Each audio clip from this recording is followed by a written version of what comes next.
You ask Tiger to solve. This deals with linear equations with one unknown. The final result is x equals 1. Let's solve it step by step. Simplify the expression. Expand the parentheses. Simplify the arithmetic. Group all constants on the right side of the equation. Subtract 12 from both sides. Simplify the arithmetic.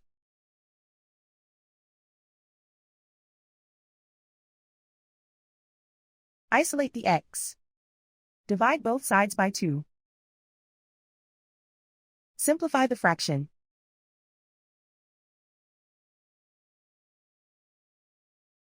And so the final result is x equals 1.